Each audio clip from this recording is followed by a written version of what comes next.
तो चलिए बढ़ते हैं आज की कहानी की ओर।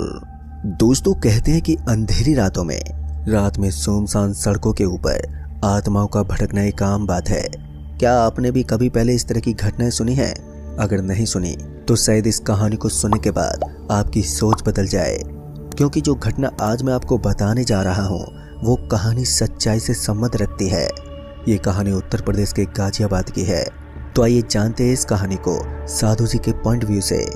दोस्तों, दिसंबर का वो साल चल रहा था। रात के लगभग 8 बजे के आसपास ही अंधेरा चारों तरफ छा जाना एक नॉर्मल सी चीज थी। मैं गाजियाबाद के छोटे से गांव से बिलोंग करता हूँ। उस दिन मैं अपनी बाइक को लेकर मार्केट से अपने पुश्तैनी गांव की तरफ लौट रहा था। चारों तरफ गहरा अंधेरा हो गया था और सड़क के ऊपर भी कुछ खास साधन भी नहीं चल रहे थे। ठंड का मौसम था, तो ऐसे में बाइक को बहुत ही धीमी रफ्तार से आगे की ओर बढ़ा रहा था।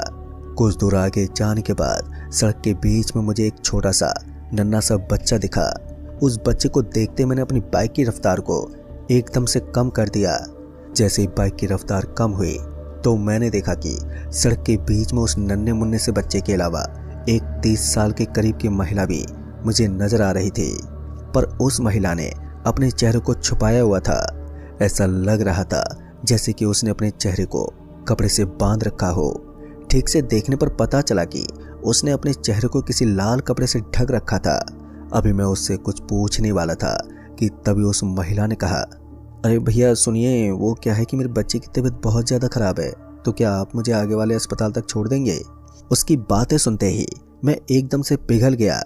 उस बच्चे को देखकर मुझे उसके ऊपर दया आ गई, इसलिए मैंने बिना कुछ सोचे समझे उस महिला से कहा, जी बिल्कुल, आप बैठिए, मैं आपको हॉस्पिटल तक छोड़ देता हूँ। उसके बाद मैंने उस महिला और उस बच्चे को अपनी बाइक के ऊपर बैठा लिया और फिर बाइक को धीरे धीरे वहाँ से आगे बढ़ाने लगा। पता नहीं क्यों, लेकिन उन दोनों के बाइक पर बैठने के बाद मुझे थोड़ा अजीब सा महसूस हो रहा था। थोड़ी देर तक तो बाइक चलती रही, लेकिन मैं जैसे ही हाईवे पर पहुंचकर गाड़ियों के करीब से गुजर रहा था तो वो सभी लोग बड़े हैरान भरी नज़रों से मेरी तरफ देख रहे थे। उनका ये देखने का नज़रिया मुझे काफ़ी परेशान कर रहा था। बार बार मैं उनकी तरफ देखता और कभी अपनी बाइक के टायर की तरफ देखता, क्योंकि मुझे ऐसा लग रहा था कि शायद वो लोग मुझे ये बताने की कोशिश कर रहे हों कि आपकी बाइक का टायर पंचर हो गया है। लेकिन दोस्तों, टायर की हालत एकदम सही थी। फिर इसी बीच मेरी नज़र अपने बाइक के साइड मिरर में पड़ी और जैसे मैंने अपनी बाइक के साइड मिरर में देखा तो मेरी आंखें चौंधिया गई। मैंने देखा कि वो महिला तो बाइक के ऊपर आराम से बैठी हुई थी, लेकिन उसका बच्चा उस महिला के कंधे पर ऊपर बैठा हुआ था। अब ये नज़ारा मुझे बुरी तरह से डराने के लिए काफ़ी था। तभी मैंने बाइक की रफ्तार को कम करना शुरू कर दिया। जैसे उस महिला को एहसास हुआ कि मैंने बाइक की रफ्तार को कम कर दिया है तो मुझे पीछे से एक बहुत ही भारी आवाज़ आई और ये आवाज़ उसी महिला की थी। उसने भारी सी आवाज़ में कहा, चुपचाप बाइक को आगे बढ़ाते रहो, वरना मैं तुम्हारे शरीर को यहीं चकनाचूर कर दूंगी। इस बार मैंने देखा कि साइड मिरर में उस महिला का चेहरा भी बहुत ही ज़्यादा खुंखाल लग रहा था। उसका चेहरा बिल्कुल उसके बच्चे की तरह बन गया था। 2 लंबे लंबे दांत और काली बड़ी बड़ी डरावनी आंखें। मुझे समझ में नहीं आ रहा था कि मैं करूँ तो करूँ क्या। और अब मेरे पास बाइक को उस महिला के मुताबिक चलाने के अलावा कोई दूसरा रास्ता भी नहीं था। अगर मेरा बाइक से कंट्रोल खो जाता तो मैं वैसे भी सड़क के ऊपर गिरकर मर जाता। इसलिए मुझे लगा कि इसी हालत में मुझे अपनी बाइक को आगे बढ़ाना चाहिए। फिर उस महिला ने मुझे थोड़ी दूर आगे जाते ही इशारा किया और उस महिला का इशारा पाते ही मैंने अपनी बाइक को दूसरी साइड में मोड़ दिया जिस तरफ वो मुझे चलाने की कोशिश कर रही थी। मैं भी अपनी बाइक को उसी तरफ चलाता जा रहा था। समय बीतने के साथ साथ मेरी दिल की धड़कनें भी तेज होती जा रही थी। अब मैं एक ऐसी सड़क पर पहुंच गया था जिसके दोनों तरफ मुझे सर्दी की वजह से सूखे पेड़ नजर आ रहे थे।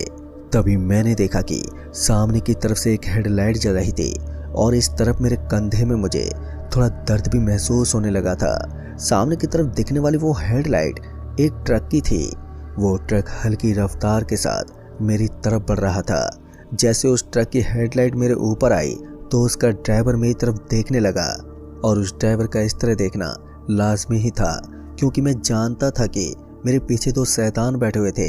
तभी उस ड्राइवर ने अपनी ट्रक की रफ्तार को थोड़ा धीमा कर दिया और उसने मेरी बाइक के सामने अपना हाथ दिखा दिया। मुझे बस इतना सपोर्ट काफ़ी था।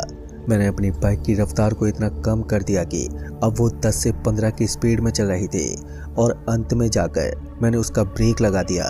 तभी मुझे उस ट्रक के फाटक खुलने की आवाज़ आई। मैं पीछे पलट कर देखना तो चाहता था, लेकिन डर की वजह से मेरी हालत इतनी ज़्यादा ख़राब हो गई थी कि मैं चाह कर भी पीछे नहीं पलट पा रहा था।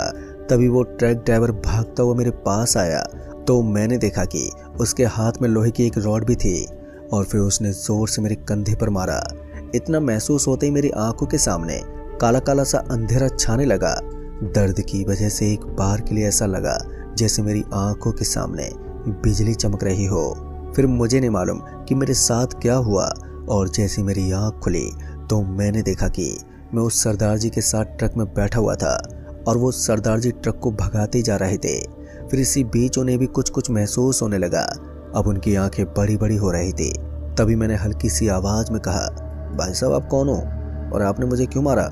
इतना कहते उसने अपनी ट्रक को सड़क के बीचों बीच में रोक दिया, पर उस सड़क के ऊपर से गाड़ियां बहुत ही कम गुजर रही थी और जो लोग गुजर भी रहे थे वो बहुत ही रफ्तार से गुजर रहे थे। ऐसे में एक बात तो बिल्कुल साफ हो चुकी थी कि ये इलाका सिर्फ भूतों से घिरा हुआ है। तभी उस सरदार जी ने बताया कि तुम्हारे पीछे जो स्त्री बैठी हुई थी वो एक डायन थी और उसका छोटा बच्चा तुम्हारे कंधे के मांस को चबाता जा रहा था। तभी मुझे महसूस हुआ कि मेरे कंधे पर कोई कपड़ा बांधा गया है।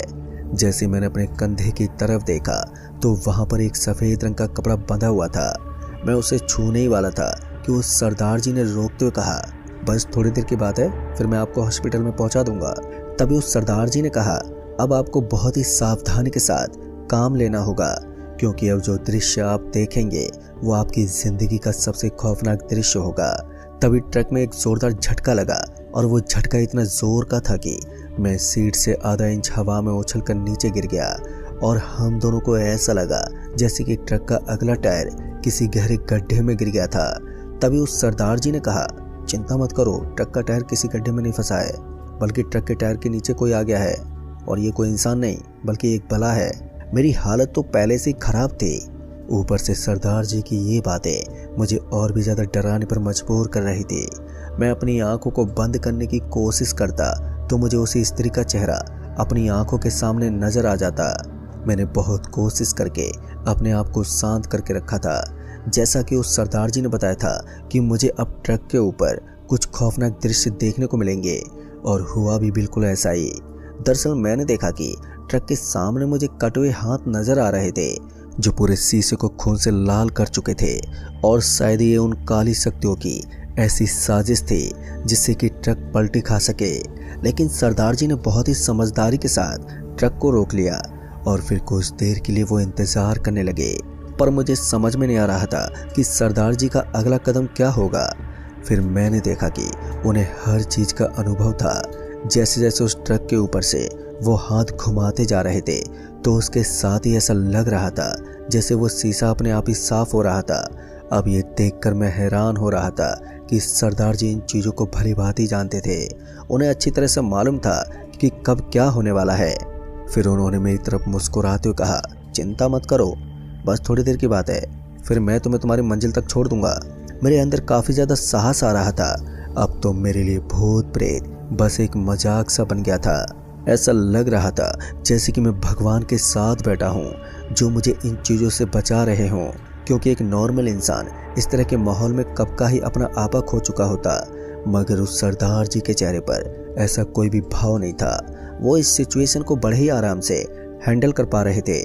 उसके बाद उन्होंने ट्रक को आगे बढ़ाना शुरू कर दिया, क्योंकि अब सामने का नज़ारा साफ हो चुका था। लेकिन मेरे मन में कई सारे सवाल खड़े हो गए थे, इसलिए मैंने उस सरदार जी से सवाल पूछते हुए कहा, लेकिन सरदार जी आप उस भयानक डायन से डरे क्यों नहीं? तो उन्होंने मेरी तरफ मुस्कुराते हुए देखा और फिर कहा, वास्तव में मैं इस सड़क के सारे राजों को अच्छी तरह से जानता हूँ, कब क्या करना चाहिए और क्या नहीं, ये चीज़ मैं अच्छी तरह समझता हूँ। फिर उस सरदार जी ने आगे बताया कि ये करीब 2.5 साल पहले की बात है। यहाँ पर एक महिला रहा करती थी। उस महिला का नाम दामिनी बाई था। उसके पति की कुछ दिन पहले मौत हो गई थी और उसकी मौत के बाद वो अकेली पड़ गई। उसका एक छोटा बच्चा भी था जिसका पालन पोषण करना अब उसके लिए बहुत ही मुश्किल होने लगा। ऊपर से रहने के लिए जगह भी नहीं थी, इसलिए वो सड़क के किनारे ही रहा करते थे। एक दिन जब आसपास के लोगों को पता चला कि वो मरे हुए जानवरों को मारकर खाती है, तो उन्होंने उसको ये समझकर मारना शुरू कर दिया कि शायद वो कोई डायन है। लेकिन कोई इस बात को समझ नहीं पाया कि सिर्फ भूख के चलते उसे ये सब करना पड़ा था। कई बार उस सड़क के ऊपर एक्सीडेंट भी हो जाते थे, जिसकी वजह से वो सभी आरोप उस महिला के ऊपर लग जाते थे कि उसने ही कुछ करवाया है। और आखिर में वहीं के आजू बाजू में रहने वाले लोगों ने उस महिला की छोटी सी झोपड़ी को जला दिया और उसके बच्चे को भी साथ में जला डाला। लेकिन उस महिला की किस्मत अच्छी थी कि वो सही समय पर अपनी जान बचाकर वहां से भागने लगी। लेकिन फिर एक सरदार जी ने अपनी ट्रक से उस महिला को वहीं पर कुचल दिया। और उस हादसे में ना ही तो उस सरदार जी की कोई गलती थी और न ही उस महिला की। वो अपनी जान बचाने के लिए वहां से भाग रही थी और सरदार जी स्पीड से अपनी ट्रक को लेकर डिलीवरी करने के लिए निकल रहा था। सरदार तो वहां से बचकर निकल गया, लेकिन कुछ दिन के बाद जब दोबारा सरदार जी वहां से गुजरे तो उनकी भी वहीं पर मौत हो गई। पर स्थानीय लोगों का मानना है कि अब वो महिला पूरी तरह से डायन का रूप ले चुकी है। अब उसने जिंदा लोगों का मांस खाना शुरू कर दिया है और उसके साथ वो बच्चा भी अब कच्चा कलवा बन गया है। दोस्तों, ये सब घटना बताने के बाद मेरा तो दिल ही कांप उठा था, क्योंकि अब मेरा सीधा सीधा शक उस सरदार पर गया था। ना जाने क्यों अब मुझे उस ट्रक के अंदर घुटन होने लगी थी। तभी मैंने उन सरदार जी से कहा, तो क्या आप ही वही सरदार जी हैं जिन्होंने उस महिला को कुचल दिया था? इतना सुनते उन्होंने मेरी तरफ अपनी गर्दन हिलाई तो मैंने देखा कि उनकी गर्दन पूरी तरह से घूम गई थी और मुझे प्रूफ करने के लिए इतना काफी था। मैंने झट से ट्रक के दरवाजे को खोलने की कोशिश की, लेकिन दरवाजा इतना अच्छी तरह से लॉक किया गया था कि मैं चाहकर भी भागते हुए ट्रक से नीचे नहीं कूद पाया। फिर उस ड्राइवर ने कहा, चिंता मत करो, मैं तुम्हें कोई नुकसान नहीं दूंगा। इतना कहकर वो मुस्कुराने लगे और इधर मैं पूरी तरह से घबराया हुआ था। तो वो सरदार जी बहुत ही आराम से ट्रक को चला रहे थे। थोड़ी दूर आगे जाने के बाद मेरी घुटन कम हो गई, क्योंकि उन्होंने ट्रक का ब्रेक लगाते हुए मुझे नीचे उतरने का इशारा किया और मैंने भी ऐसा ही किया। मैं तुरंत ही ट्रक से नीचे उतरा तो मैंने देखा कि मैं एक मेडिकल स्टोर के सामने था। फिर मैं जल्दी से भागा और उस मेडिकल स्टोर वाले आदमी के पास गया। शायद वो भी अब अपने स्टोर को बंद करने वाला था। लेकिन दोस्तों, मेरी किस्मत अच्छी थी कि मैं टाइम रहते उसके पास पहुंच गया। फिर मैंने भी उसके सामने पूरी घटना जाहिर की तो उसने बताया कि वो सरदार जी बड़े ही भले चंगे आदमी थे। खैर, होने को कौन ही टाल सकता है। उसके बाद मैंने भी अपने कंधे का इलाज करवाया, लेकिन उस मेडिकल स्टोर वाले आदमी ने मुझे हॉस्पिटल में जाने का सुझाव दिया, क्योंकि मेरे कंधे में काफ़ी ज़्यादा घाव हो गया था। फिर दोस्तों, उस दिन मैं अपनी किस्मत के बलबूते पर जिंदा तो बच गया, लेकिन आज भी उस दिन के बारे में सोचता हूँ तो मेरी रूह पूरी तरह से कपकपा जाती है। तो दोस्तों, इस कहानी में बस इतना ही। कहानी आपको पसंद आई हो तो वीडियो को लाइक शेयर कमेंट ज़रूर कर दें, और साथ ही चैनल पर अगर नए हैं तो चैनल को भी सब्सक्राइब ज़रूर कर दें। तो मैं आपका दोस्त राजकुमार जल्द ही मिलूंगा ऐसी एक और सच्ची घटना के साथ। तब तक के लिए बाय एंड टेक केयर।